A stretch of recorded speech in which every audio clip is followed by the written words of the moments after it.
भंडारा गोंदिया जिला वासियों के लिए खुश खबर है। अब आपका मनपसंद channel BS crime India news अब आपके केबल नेटवर्क पर, जी हां, अपने केबल नेटवर्क के ACN चैनल नंबर 50 पर उपलब्ध है। BS क्राइम इंडिया न्यूज पर खेल, राजनीतिक, क्राइम, साहित्य व अन्य खबरें प्रकाशित की जाती है। हमारे साथ जुड़ने के लिए तथा हमारे चैनल में खबरें, विज्ञापन आदि के लिए संपर्क करें 8669151757 पर।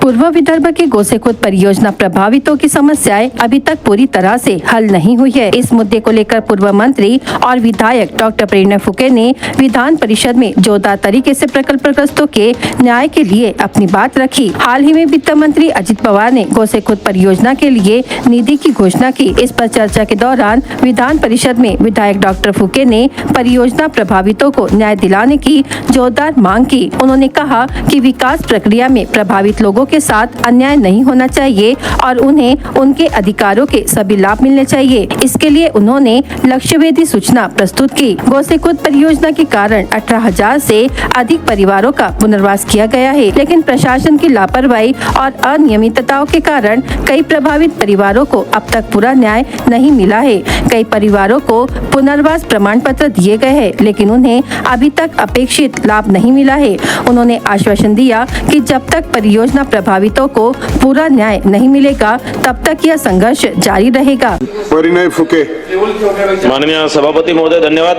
लक्षवेधी क्रमांक 10 मंत्री महोदय छापल्याप्रमाणे माननीय सभापती महोदय, गोसीखुर्द प्रकल्प ज्या संदर्भात माझी लक्षवेधी आहे 1984 चा प्रकल्प आहे। 18,500 कोटी रुपये खर्च करून हा प्रकल्प तयार करण्यात आलेला आहे। हा राष्ट्रीय प्रकल्पाचा दर्जा या प्रकल्पाला मिळालेला आहे आणि जवळपास 2.5 लाख हेक्टर जमीन सिंचनाखाली या प्रकल्पामुळे आलेली आहे। या धरणाला बनवण्याकरता अनेक शेतकऱ्यांनी आणि अनेक गावकऱ्यांनी आपले घर दिले, आपल्या शेत्या दिल्या, आपल्या शेतजमिनी दिल्या आणि म्हणून हा प्रकल्प एक महत्त्वाकांक्षी प्रकल्प इथे उभा झाला, जो विदर्भाच्या शेती व्यवसायासाठी व अर्थव्यवस्थेसाठी फार मोठ्या फायद्याचा प्रकल्प तयार झालेला आहे। या धरणाची उंची व व्याप्तीमध्ये वाढ केल्यामुळे अनेक गावांचा आणि शेत्यांना याचं नुकसान झालं आणि या प्रकल्प इतका महत्वपूर्ण आहे की संपूर्ण विदर्भाची सिंचन सोय करणारा हा प्रकल्प आहे, जो आता 88,000 कोटीचा वेनगंगा नळगंगा नदी जोड प्रकल्प आहे। तो या गोसीखुर्द धरणावर डिझाईन करण्यात आलेला आहे। या प्रकल्पामध्ये जवळपास 18,444 कुटुंब बाधित झाले आणि 19 ऑगस्ट 2025 च्या शासन निर्णयाप्रमाणे त्या कुटुंबांना एकमुष्ट 2,90,000 नोकरीऐवजी एकमुष्ट 2,90,000 रुपये देण्यात आले। पण ते 2,90,000 रुपये ही फार तुटपुंजी रक्कम आहे। MERG यांनी ज्यावेळेस मी ते दर प्रमाण काय कोणत्या आधारे हे 2,90,000 रुपये शासनाने त्यांना दिले तर त्यात त्यांनी सांगितलं की MERGS च्या दराप्रमाणे म्हणजे हे शेतकऱ्यांना शेतमजुराचा दर्जा देऊन त्यांना पुढील 20 वर्षाकरता 145 रुपये रोजी प्रमाणे 100 दिवस वर्षाचे 100 दिवस रोज त्यांना काम, त्याप्रमाणे 20 वर्षाचे 2,90,000 रुपये अशी एक तुटपुंजी रक्कम शासनाच्या माध्यमातून त्यावेळेस देण्यात आली होती आणि त्या काळात 2014 मध्ये कुठेही नोकऱ्या त्यावेळेस लागत नव्हत्या किंवा त्यावेळेस कोणती नोकरी बंदी होती, त्यावेळेस नोकर भरती बंद होती आणि त्यावेळेसच्या शासन निर्णयाप्रमाणे कोणत्याही नोकऱ्या नाही देणार हे धोरण त्यावेळेसचं राज्य शासनाचं होतं आणि म्हणून त्या प्रकल्पग्रस्तांनी त्या कुटुंबांनी 18,444 कुटुंबांनी ही रक्कम स्वीकृत केली। पण त्यानंतर त्यांना त्या लोकांना सगळ्यांना प्रमाणपत्र वितरित केले होते। 20/5/2013 प्रमाणपत्र आहे, 23/6/2005 प्रमाणपत्र आहे किंवा 14/3/2017 प्रमाणपत्र आहे, 26/8/2021 प्रमाणपत्र आहे, 2016 प्रमाणपत्र आहे। असे अनेक लोकांना प्रमाणपत्र वितरित करण्यात आले आणि त्यानंतर जवळपास 10 या जे बाधित कुटुंब आहे यापैकी 10 विद्यार्थ्यांना किंवा 10 उमेदवारांना ची निवड विविध शासकीय विविध विभागांमध्ये करण्यात आली। त्यामध्ये सुखदेवे असतील, भूते असतील, नागदेवे असतील, मारबते असतील, बनसोड असतील, हावरे असतील आणि या सगळे उईके असतील, धनविजय असतील, हे सगळे अनुसूचित जाती जमातीचे जे उमेदवार होते त्यांना या प्रकल्पग्रस्ताचं आरक्षण मिळून त्यांना नोकऱ्या मिळाल्या.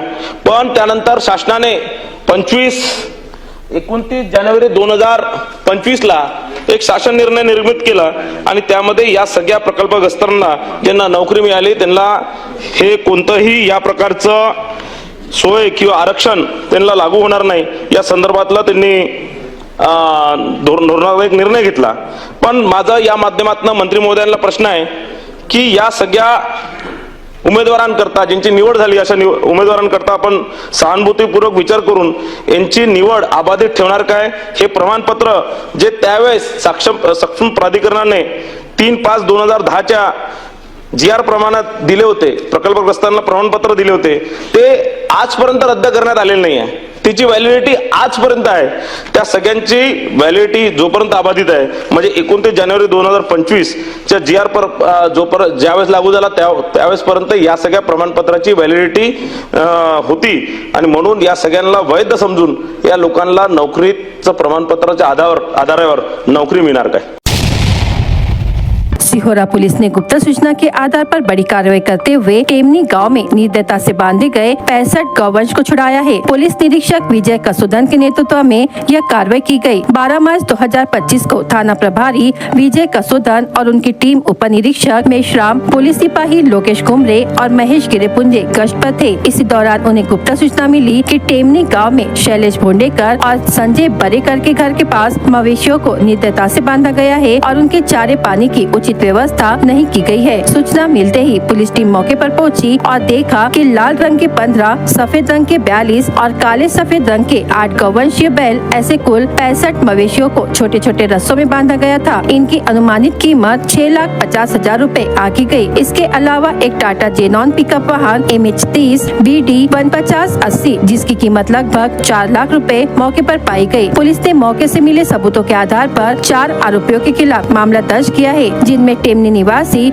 शैलेश रमेश भोंडेकर उम्र 45 वर्ष, टेमनी निवासी संजय ईश्वरदास बरेकर उम्र 40 वर्ष, मोहगांव मध्य प्रदेश निवासी फहू उर्फ राजेंद्र चांडेकर उम्र 55 वर्ष और मोहगांव मध्य प्रदेश निवासी राजू बर्वे, इनके खिलाफ पशु क्रूरता निवारण अधिनियम 1960 की धारा के तहत मामला दर्ज किया गया है. इस पूरी कार्रवाई को पुलिस अधीक्षक नूरुल हसन, अपर पुलिस अधीक्षक ईश्वर काकड़े और उपविभागीय पुलिस अधिकारी पांडुरंग गोपने के मार्गदर्शन में किया गया. प्रमुख रूप से पुलिस निरीक्षक विजय कसोधन, उप निरीक्षक मेशराम, पुलिस सिपाही लोकेश कुमरे और महेश गिरेपुंजे ने सराहनीय भूमिका निभाई. पुलिस आगे की जांच में जुटी है. पुलिस अधीक्षक नूरुल हसन के निर्देशानुसार शहर में भारी वाहनों के केवल निर्धारित समय पर ही आवागमन की अनुमति है, लेकिन तुमसर तहसील में रेत की अवैध तस्करी का मामला एक बार फिर चर्चा में आ गया है. मध्य रात्रि में गश्त के दौरान तुमसर पुलिस ने अवैध रेत परिवहन कर रहे एक विशाल ट्रेलर को जब्त किया. मध्य प्रदेश के रेत माफिया, घाट प्रबंधक, वाहन चालक और मालक के खिलाफ मामला दर्ज किया गया. यह कार्रवाई खापा राष्ट्रीय राजमार्ग के काटे बामनी क्षेत्र में की गई. पुलिस ने ट्रेलर क्रमांक MH40 CT 5368 सहित कुल 60 लाख रुपए का सामान जब्त किया. गिरफ्तार आरोपी का नाम नागपुर निवासी चालक कृष्णकांत बर्मल बरपेटे उम्र 42 वर्ष, ट्रेलर मालिक अफरोज बब्बू शेख उम्र 40 वर्ष, घाट मालिक तिरोडी, जिला बालाघाट निवासी रमेश प्रसाद दुबे, पवन पाठक, प्रबंधक बालाघाट निवासी नरेंद्र राजपूत है. मध्य प्रदेश की अवैध रेत महाराष्ट्र में बेची जा रही है और इसके लिए स्थानीय विभाग को कथित रूप से आर्थिक रूप से साधा जा रहा है. चर्चा है कि अवैध रेत परिवहन के लिए एक एंट्री सिस्टम चल रहा है. तहसील में अब यह बहस छिड़ गई है कि आखिर यह एंट्री किसकी शय पर हो रही है और कौन इसका फायदा उठा रहा है. रेत तस्करी का यह मामला उजागर होने के बाद प्रशासन पर सवाल उठ रहे हैं कि आखिर कब तक यह अवैध गतिविधियां चलती रहेगी. महाराष्ट्र सरकार के 10 मार्च 2025 को प्रस्तुत बजट पर कांग्रेस सांसद डॉक्टर प्रशांत पडोले ने नाराजगी जताई. उन्होंने कहा कि यह बजट केवल घोषणाओं का बाजार है जिससे आम जनता को कोई लाभ नहीं मिलेगा. चुनाव से पहले महायुति सरकार ने महिलाओं को 2100 रूपए प्रति माह देने का वादा किया था. तत्कालीन मुख्यमंत्री एकनाथ शिंदे ने चुनाव प्रचार के दौरान इस अनुदान को 3000 तक बढ़ाने की घोषणा की थी, लेकिन बजट में इसका कोई जिक्र नहीं है. डॉक्टर पडोले ने कहा कि सरकार ने किसान किसानों को भी निराश किया है। प्राकृतिक आपदा, कर्ज और बढ़ती लागत के कारण किसान परेशान है, लेकिन सरकार ने कोई ठोस कदम नहीं उठाया। किसान सम्मान निधि और कर्ज माफी जैसे मुद्दों पर भी सरकार चुप्पी साधे हुए है। रोजगार और उद्योग क्षेत्र में भी सरकार ने केवल वादे किए हैं, लेकिन कोई ठोस प्रावधान नहीं किया। महायुति सरकार की नीतियों से जनता अब जागरूक हो गई है। अगर सरकार ऐसे ही जनता को गुमराह करती रही तो महाराष्ट्र के विकास को बड़ा झटका लगेगा और लोगों की समस्याएं बढ़ती जाएगी।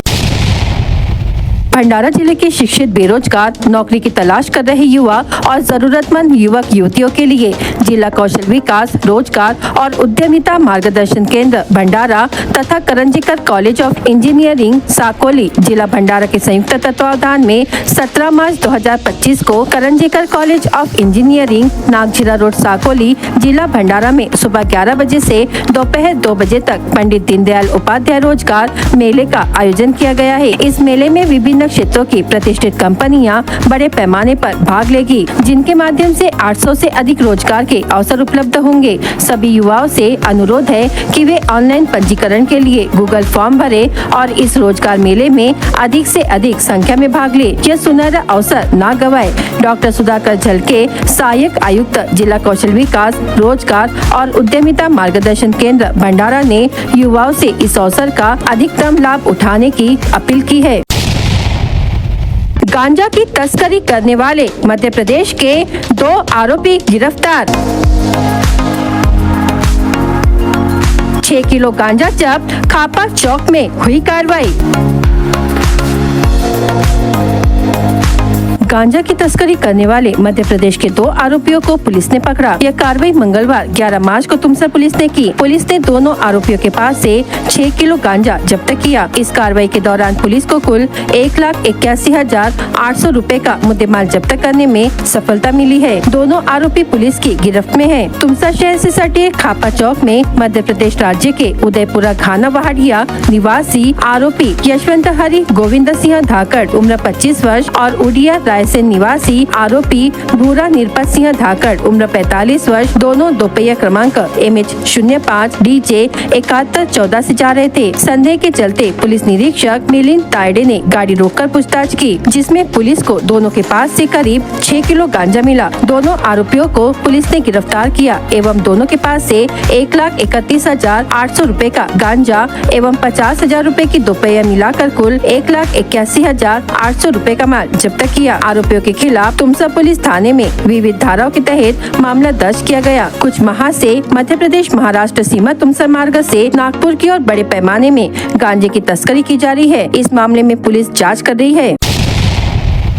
रमजान का पहला अशरा यानी पहले 10 रोजे पूरे होने के बाद अब दूसरा अशरा बुधवार से शुरू हो जाएगा। रमजान के दूसरे अशरे के रोजे से खुदा की मगफिरत नाजिल होती है। रमजान का मुबारक महीना मुसलमानों के लिए खास महत्व रखता है। माह रमजान की शुरुआत 2 मार्च से हो चुकी है। इस पूरे महीने मुसलमान रोजा रखते हैं और अल्लाह की इबादत करते हैं। रमजान के पूरे महीने के रोजे को 3 अशरों में बांटा गया है। अरबी में अशरा का मतलब 10 अंक से होता है। रमजान के पहले 1 से 10 दिनों के रोजे को पहला अशरा, 10 से 20 के रोजे को दूसरा अशरा और आखिरी 21 से 30 दिनों के रोजे को तीसरा अशरा कहा गया है। इसी तरह से रमजान के 30 दिनों के रोजे को 3 भागों में बांटा गया है। पहला अशरा रहमत का, दूसरा अशरा मगफिरत यानी माफी का और तीसरा अशरा जहन्नुम या दोजख से आजादी का होता है। इस्लाम में इन तीनों अशरे को महत्वपूर्ण माना गया है। मुकद्दस रमजान में रोजदारों पर शुरुआत के 10 रोजे में अल्लाह की खूब रहमत बरसी। मंगलवार शाम रमजान महीने का पहला अशरा खत्म हो चुका है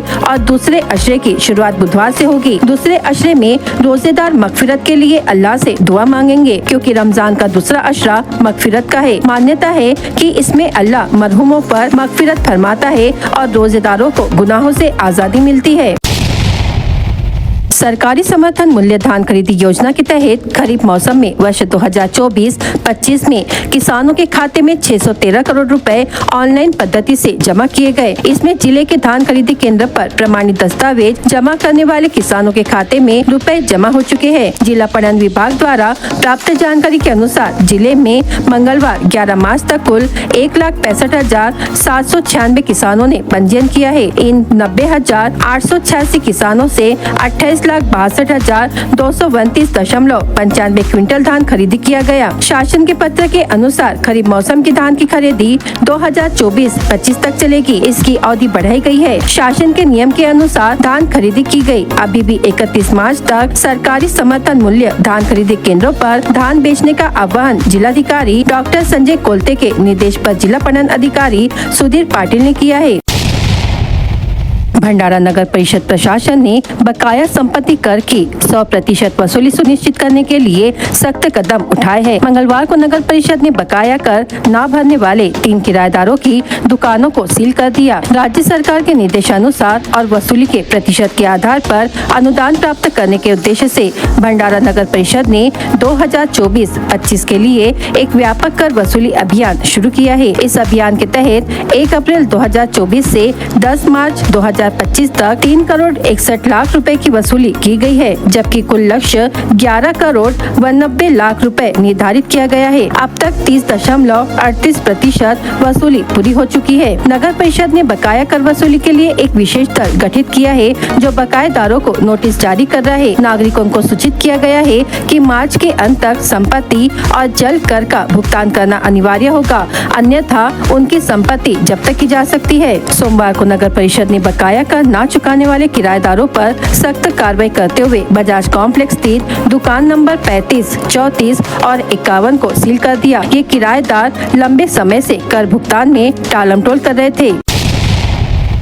भंडारा शहर के अरुणोदय बालक मंदिर स्कूल के मुख्य गेट के सामने स्थानीय नागरिकों द्वारा कचरा फेंकने से दुर्गंध फैल रही है, जिससे छोटे बच्चों के स्वास्थ्य पर खतरा मंडरा रहा है। नियमित कचरा प्रबंधक के बावजूद कुछ नागरिक खुले में कचरा फेंक रहे हैं, जिससे स्कूल के विद्यार्थियों को भारी असुविधा हो रही है। शहर में गाड़ी वाला आया, घर से कचरा निकाल अभियान चलाया जा रहा है, फिर भी कुछ लोग सफाई के प्रति लापरवाही बरत रहे। एक और सरकार स्वच्छ भारत मिशन के तहत जागरूकता अभियान चला रही है, वहीं दूसरी ओर स्कूल परिसर के पास इस तरह की गंदगी बच्चों की सेहत के लिए खतरनाक साबित हो सकती है। प्रशासन से सख्त कार्रवाई की मांग की गई है, जिसमें स्कूल के सामने कचरा फेंकने वालों पर दंडात्मक कार्रवाई की जाए, कचरा कुंडी लगाकर नियमित सफाई व्यवस्था लागू की जाए, दोषियों को ही फेंका गया कचरा साफ करने के लिए बाध्य किया जाए, नागरिकों में स्वच्छता को लेकर जागरूकता बढ़ाई जाए। नगर परिषद को इस समस्या पर तुरंत ध्यान देकर आवश्यक कदम उठाने की जरूरत है, ताकि बच्चों का स्वास्थ्य सुरक्षित रहे और शहर स्वच्छ बना रहे।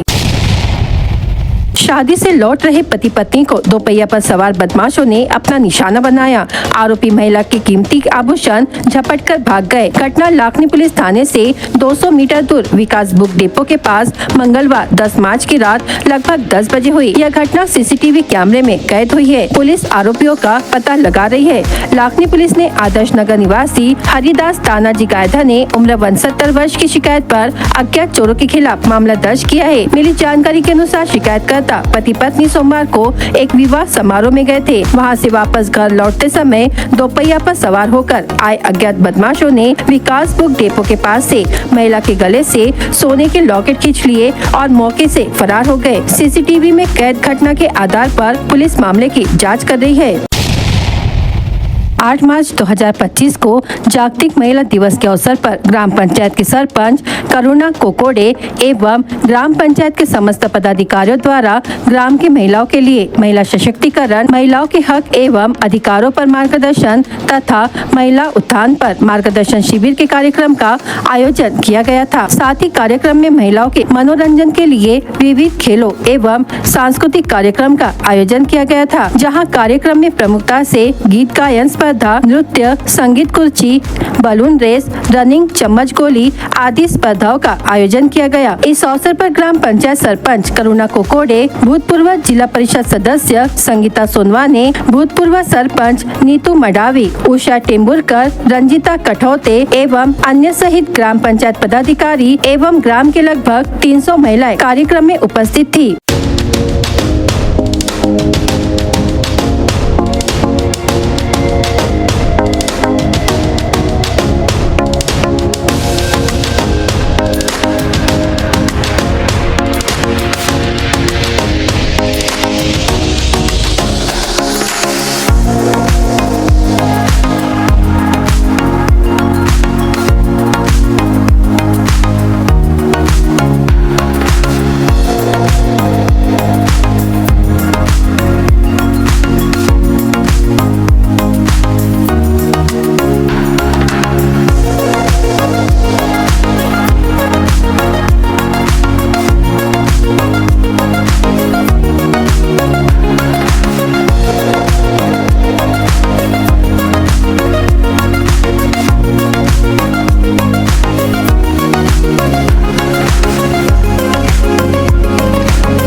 बीएस क्राइम इंडिया न्यूज आपके सामने पेश कर रहा है भंडारा क्राइम वारदात। हर जुर्म से हम आपको कराएंगे अवगत। आपके अपने चैनल पर रोजाना शाम 7 बजे, तो देखना ना भूलिए क्राइम वारदात।